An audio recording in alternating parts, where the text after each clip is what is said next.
Koha solli që sot me qindra mira familje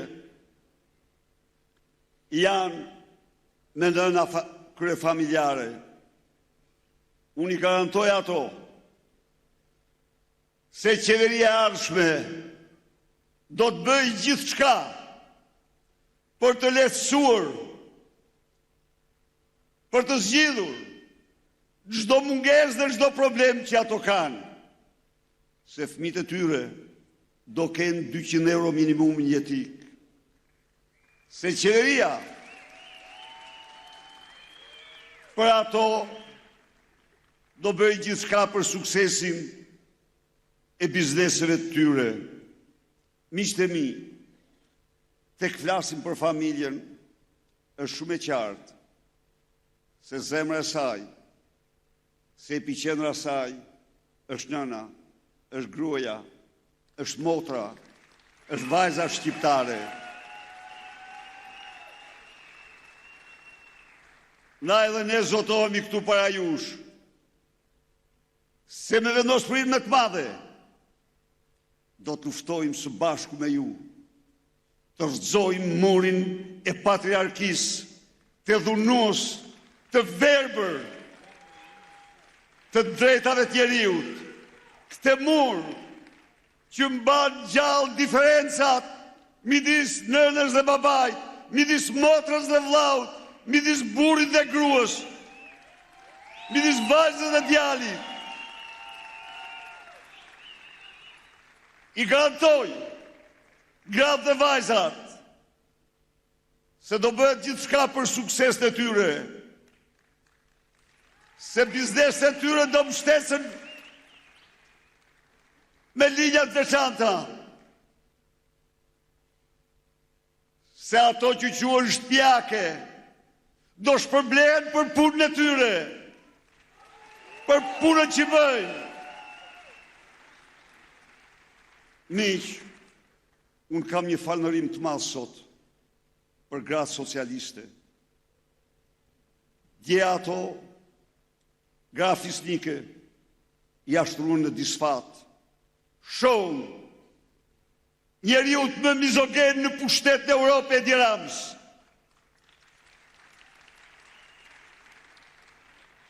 Dhe u detyrua të thoshte në anturazhin e tij se na ka pas syri i keq.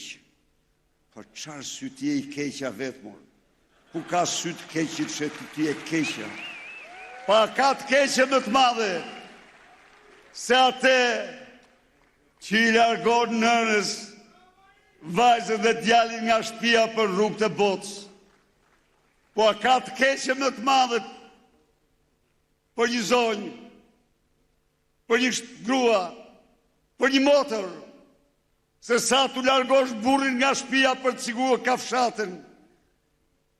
A ka të keqe më të madhe se ti që me bulizmin tënd, me mizogenin je bëj famshëm, ke nxitur në mënyrë mizore dhunën kundër grave. Dhe ndëgjojeni,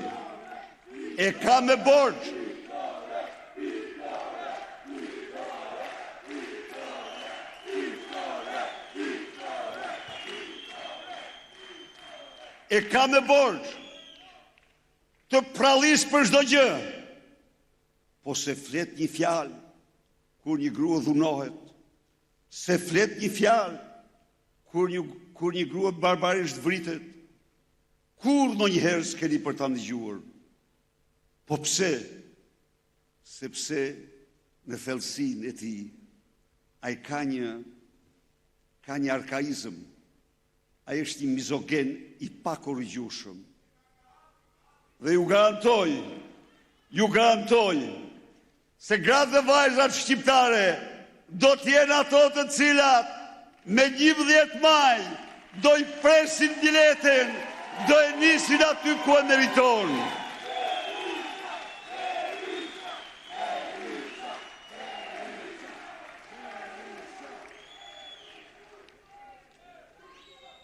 Miqtë e mi, programi ynë i Shqipërisë madhështore nënkupton, apo është po të kishte një emër të dytë, do t'ishte programi Ëndrës së Rinisë Shqiptare.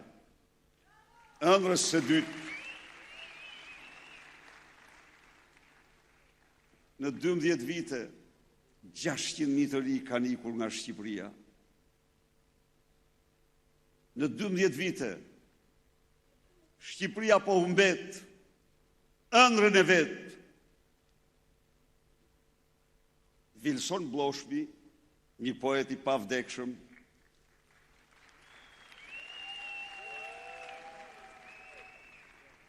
Shqipërinë në diktaturë e krahason me Saharan dhe thot, Saharaja ëndra nuk ka, Saharaja nuk ëndron. E vërteta është se në narkodiktaturë, ëndra po i iken Shqipërisë, ëndrat po i ikin çdo ditë. Ndaj dhe ne do bëjmë gjithçka që të rinjtë shqiptar të qëndrojnë në Shqipëri, do bëjmë gjithçka për shkollimin e tyre, do bëjmë gjithçka për punësimin e tyre, do bëjmë gjithçka për çatinë e tyre, do bëjmë gjithçka për biznesin e tyre, do bëjmë gjithçka.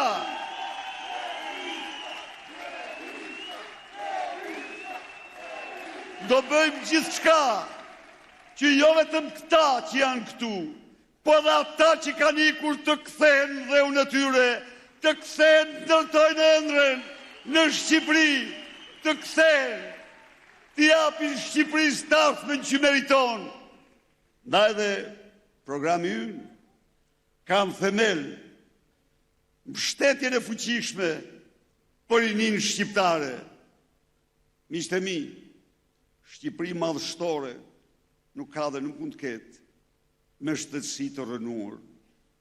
Qytetarë shqiptar meritojnë të gjithë kujdesin shtetësor, meritojnë të gjitha mjetet më të mira, meritojnë të trajtohen si qytetar europian.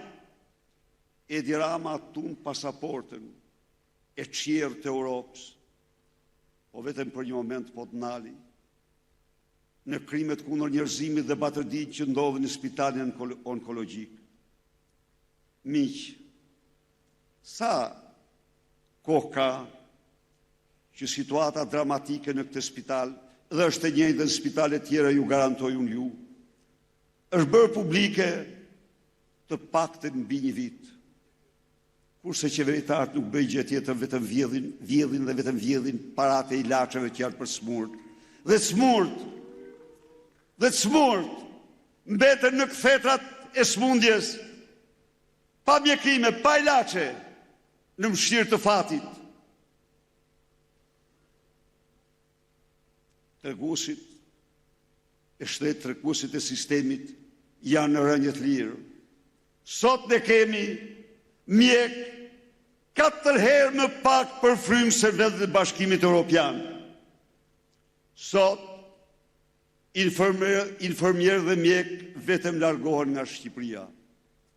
Ndaj dhe ne jemi këtu për të zotuar para shqiptarve se shtetësia moderne, se kujdesi shtetësor i nivelit më të mirë, se dyfishimi rrogave për infermier dhe mjek, se ekipimi me aparaturat më moderne është zotimi ynë. Pa shtetësi, pa kujdes shtetësor dinjitos, nuk ka Shqipëri madhështore.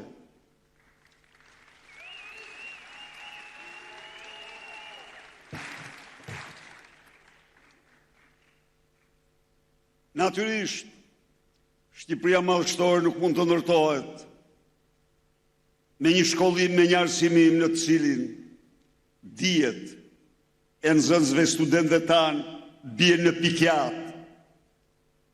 Pësuan si pas testit të fundit të PISA sradjen më të madhe në botë. Jo, ne ringritin e arsimit do ta kemi përparësi të gjitha përparësive. Do të dyfishoj buxhetin për shtetësinë dhe arsimin. Mësuesin nga mësues për partin do të ashtrojnë në mësues për fëmijët tanë në mësues për Shqipërinë.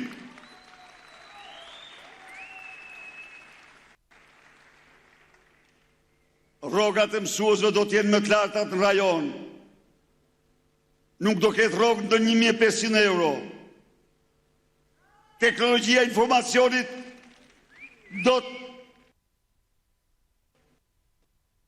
të pajisë çdo shkollë, kudo që të ndodhet.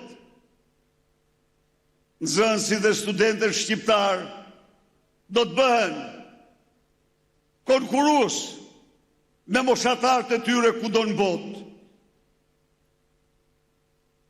Ne dham një provë, e gjetëm në fund, por bëjmë ngjitje vertikale. Dhe prapë do bëjmë ngjitje vertikale. Asgjë s'ta pengon ne të ndërtojmë Shqipëri një arsim cilësor për Shqipërinë madhështore. Miq,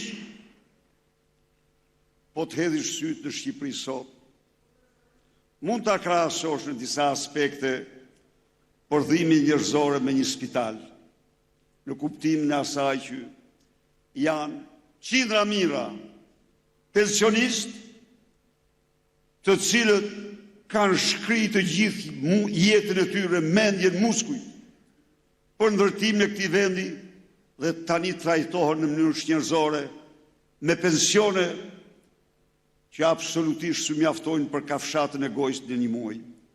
Pa lere ilaçet. Edi Rama sillet ndaj tyre me pashpirtësinë më të madhe. 8 miliardë euro buxheti, 16 milion la për 720.000 vetë. Ne kështu nuk ecim. Ne jemi vërtet konservator, por jemi konservator me zemër në dorë, me zemër të dhimbsur. Ndaj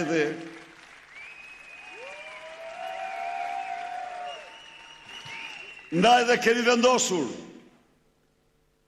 100 ditë të para. Në Shqipëri përjashtohet varfëri ekstreme. Asnjë shqiptar nuk mund të jetë më në varfëri ekstreme. Çdo shqiptar, asnjë shqiptar nuk mund të firmos me pak se 200 euro në muaj. Sa janë këta, miq? Këta janë qindra mijëra. 57% e pensionistëve tanë janë me pension jo të plot. Studentët, të papunët, njerëzit në ndihmë ekonomike, jetimët, fëmijët e grave kryefamiljare. Të gjithë këta do kenë 200 euro në muaj, të gjithë këta do kenë kartë e konsumatorit, të gjithë këta do marrin energjinë me 7 lekë, të gjithë këta do kenë listën e Rubrikës italiane të rimbursuar 100% si ilaçe. Pra, a nuk shënojmë ne kështu? A nuk bëhemi ne më të rrezikshëm? A nuk bëhemi ne më të drejtë? Po se çfarë bëjmë ne në fundit? Ne kthejmë tek ju ato para që marrim a ju. Parat janë tuaja. Nuk i merr më. Lubi Balluku për të la makinën e vet 10.000 euro në muaj. Nuk i merr Edi Rama.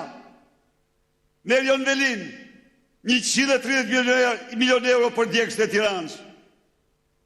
Nuk shpenzohen 21 milion euro avion taksi. Nuk shpenzohen kur nuk ndërtohen rrugë me çmimin e 10 herë më të madh se në vendet përreth. Po ato para vinë tek ju. Vinë rroga, vinë pensione, vinë kujdes shtetësor, vinë cilësi arsimi. Nuk bëjmë asgjë tjetër. Pra këto që në një farë mënyrë duken si të veçanta, jo absolutisht. Janë detyrime morale, ligjore, për çdo qeveri konservatore. Miq, a është vetëm kjo Shqipëria madhështore? Jo. Shqipëria madhështore ka një kolon tjetër të dytë, të fuqishme. Është kolonë e cila mund ta quajmë ekonomia, ekonomia, ekonomia. Made in Albania. Ky vend, nga jugu në verin, nga lidhja në predhir, do të prodhoj të mira për qytetarët e vetë, të mira për shqiptarët.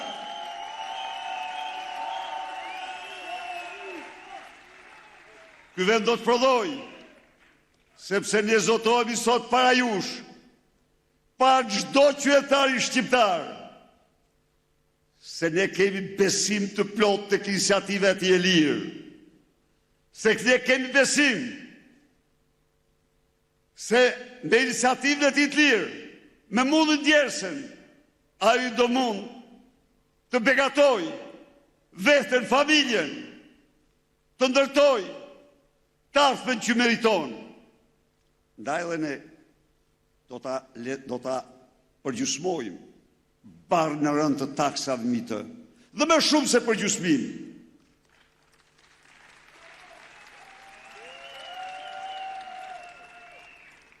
Isha ditë me parë në një treg, gjeta aty, i ka njerëz që sakrifikonin shumë, ja u them unë ju. Kalonin 8 orë, 10 orë në kushte shumë të vështira, me një barë fiskale absurde, arbitrare. U mirnin 1.500 lek për 1 metër në plaka trotuari, ujë me çmime stratosferike, energjia 18 lek, mbi 140.000 euro të ardhura u vendosin taksa të rënda. Pyeta kasapin si tecën.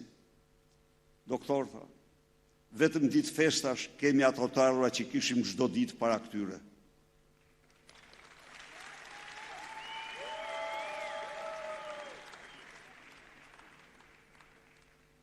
Një zonjë u përgjigj, sa e paguën energjinë? 18 lek, tha. 6 lek do ta kesh, i thash. Buzqeshi, ka që kemi patur gjatë qeverisë suaj. Dhe këto nuk janë favoret për demokratët. Këto janë vendime për çdo shqiptar. Të majtë të djathtë pa partit cili do. Nuk do bëhet kur gjak shtrigash ndaj biznismenve dhe biznismenve gra. Jo dhe jo. Sot, një vajzë ndërur, një nënë ndërur, nënë 2 fëmijëve, pedagoge e shkëlqyer në universitet, e kthyer nga jashtë, për të ndërtuar ëndrrën në Shqipëri, patriote, adhetare. Me njofton, është kandidate për deputet dhe kjo është Fatmira Kola. Me njofton,